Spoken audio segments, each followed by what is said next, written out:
नमस्कार दोस्तों, मैं आपका दोस्त बजरंग प्रजापति एक बार पुनः आपके सामने उपस्थित हूं अमर कथा महाभारत का एक और अंक लेकर।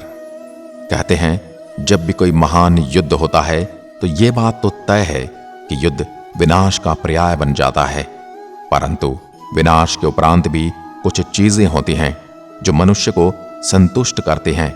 जो जीत जाते हैं उनके लिए हो सकता है कि कोई न कोई संतुष्टि का मार्ग निकल ही आए। वो अपने मन को किसी न किसी तरीके से समझा सकते हैं या कह सकते हैं कि जिस चीज के लिए उन्होंने युद्ध लड़ा वो उन्हें मिल जाए, तो यह उनके लिए इस युद्ध के सही ठहराने के कारणों में से भी एक कारण हो सकता है। ऐसा ही एक युद्ध भारत और कुरुक्षेत्र की भूमि पर लड़ा गया था, जिसे महाभारत का युद्ध कहा गया। इस युद्ध में कितना विनाश हुआ ये तो सभी जानते हैं, और इस युद्ध में पांडवों की विजय और कौरवों की हार हुई। वैसे तो इस युद्ध में हर परिवार को, हर मनुष्य को और दोनों ही पक्षों को भारी नुकसान उठाना पड़ा, परंतु यदि आपसे ये पूछा जाए कि इस युद्ध में किस एक व्यक्ति का नाम बताओ या एक नारी का नाम बताओ जिसने इस युद्ध में सबसे ज्यादा नुकसान उठाया हो, जिसका इस युद्ध में सबसे ज्यादा नुकसान हुआ हो, और सबसे बड़ी बात कि उसने इस युद्ध को टालने का भी प्रयास किया हो, अगर यह नाम आपके मन में आ गया है तो हमें कमेंट में लिख दीजिए, क्योंकि अब मैं आपको उसका नाम बताने वाला हूं। उनका नाम है माता गांधारी। वैसे तो इस महान युद्ध के अनेक कारण हैं, परंतु इस महान युद्ध की नींव जहां पर रखी गई थी और जिस वजह से रखी गई थी, उन्हीं कारणों में से सबसे बड़ा कारण भी गांधारी ही थी। और इस युद्ध में यदि किसी ने सबसे ज्यादा कुछ खोया है तो वह भी गांधारी ही थी। सो पुत्रवती होने का वरदान से अभिभूत होने वाली नारी, जिसका एक भी पुत्र इस युद्ध के उपरांत जीवित न बचा, वो थी गांधारी। जिसने इस युद्ध को टालने का हर संभव प्रयास किया, वो थी गांधारी। जिसने इस युद्ध में लड़ने वाले अपने सगे बेटे दुर्योधन को भी कभी विजयी भाव का आशीर्वाद नहीं दिया, वह थी गांधारी। जिसने कौरव कुल के नाश को टालने के लिए द्रौपदी के श्राप से कौरव कुल को बचाने के लिए संपूर्ण राज्य वापस लौटा दिया था, वह थी गांधारी। जिसने अपने ही पति धृतराष्ट्र को पांडवों का अधिकार लौटाने के लिए कहा, वो थी गांधारी। जिसने अपने राज्य की रक्षा के लिए अपनी आंखों पर पट्टी बांधकर अंधे धृतराष्ट्र से विवाह कर लिया, वो थी गांधारी। एक शिव भक्तिनी जिसकी आंखों में इतना तेज था, जिसने दुर्योधन के शरीर को वज्र के समान मजबूत बना दिया, वो थी गांधारी। जिसके एक श्राप के कारण यदुवंश का सर्वनाश हो गया, द्वारका नगरी समुद्र में समा गई, वह थी गांधारी।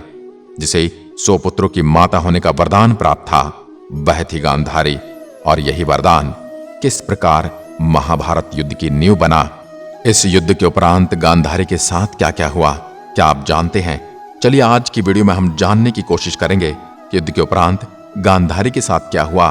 उससे पहले इस युद्ध में गांधारी की क्या भूमिका रही, उस पर भी हम विचार करेंगे। बात शुरू होती है जब पितामह भीष्म धृतराष्ट्र के लिए गांधारी का हाथ मांगने के लिए गांधार नरेश सुबल के यहां पहुंच जाते हैं।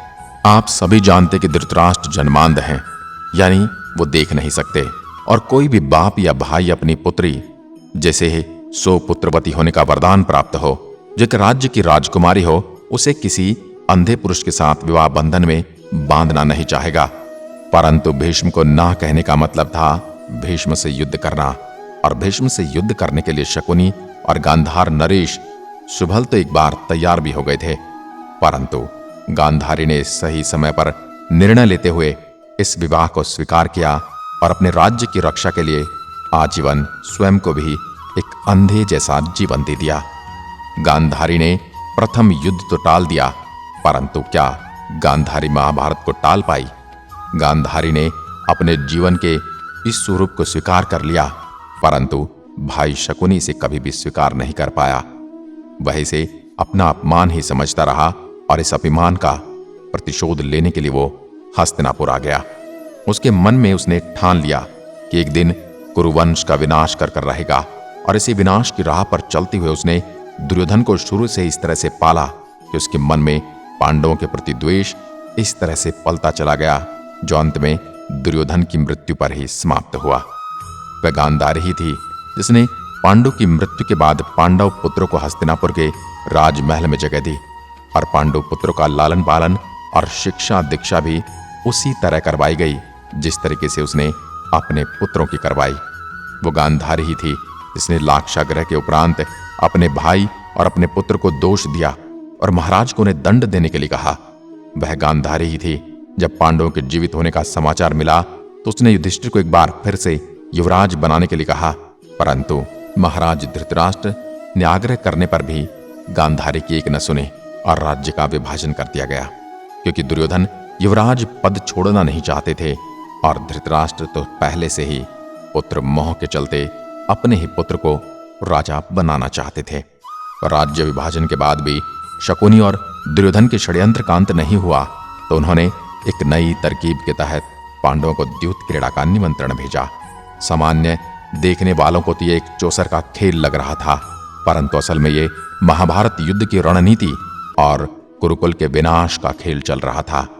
वैसे तो हर खेल में हार और जीत चलती रहती है और कहते हैं कि खेल सद्भावना को बढ़ावा देते हैं, परंतु इस खेल ने जो दीवार खड़ी कर दी कौरवों और पांडवों के बीच में, जो कभी भी मिटाई न जा सकी। बात हार और जीत तक होती तो कोई बात नहीं थी, परंतु इसके उपरांत अपमान का जो खेल खेला गया उसे आप महाभारत का सबसे मजबूत कारण मान सकते हैं। परंतु इस मजबूत कारण के बावजूद गांधारी ने जहां पर युद्ध को टाल दिया और द्रौपदी के श्राप से धृतराष्ट्र और उसके परिवार को बचाते हुए पांडवों को उनका राज्य वापस लौटा दिया। गांधारी ने एक बार फिर से युद्ध को टाल दिया, परंतु शकुनी के रहते युद्ध को टालना असंभव था। इसलिए एक बार फिर से चौसर बिछी और एक बार फिर कौरव और पांडवों के बीच में है चौसर का खेल कुरुक्षेत्र के मैदान तक पहुंच गया।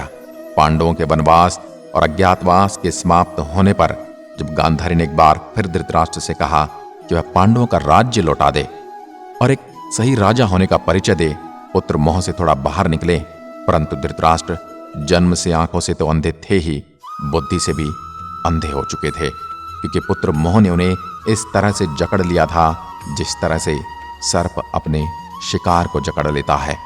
गांधारी का एक और प्रयास असफल हो जाता है और शकुनी और दुर्योधन का एक और प्रयास सफल हो जाता है। इसके उपरांत जब युद्ध की ठन जाती है तब भगवान श्री कृष्ण शांति दूत बनकर आते हैं। उस समय भी गांधारी ने दुर्योधन और महाराज धृतराष्ट्र को समझाने की लाख कोशिश की कि उन्हें श्री कृष्ण की बात मान लेनी चाहिए और शांति प्रस्ताव स्वीकार कर लेना चाहिए और कौरवों और पांडवों को इस युद्ध से बचा लेना चाहिए और साथ ही कुरुकुल के सर्वनाश को भी टाल देना चाहिए। परंतु दुर्योधन ने भरी सभा में श्री कृष्ण का अपमान कर युद्ध के होने और न होने के बीच के आखिरी प्रश्न चिन्ह को भी हटा दिया और युद्ध अटल हो गया। और अंत में जब दोनों सेनाएं महाभारत युद्ध के लिए कुरुक्षेत्र के मैदान में आमने सामने थी, युद्ध चल रहा था और एक एक करके गांधारी ने अपने 99 पुत्रों पर आंसू बहाए और महाराज धृतराष्ट्र और दुर्योधन और अपने भाई शकुनी को इस युद्ध के लिए कोसती रही।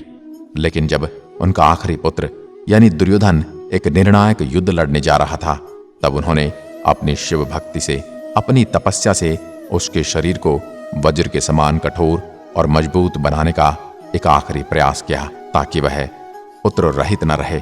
परंतु भाग्य के आगे किसकी चलती है। और एक बार फिर श्री कृष्ण ने दुर्योधन को वो करने से रोक दिया जो माता गांधारी ने उसे करने के लिए कहा था।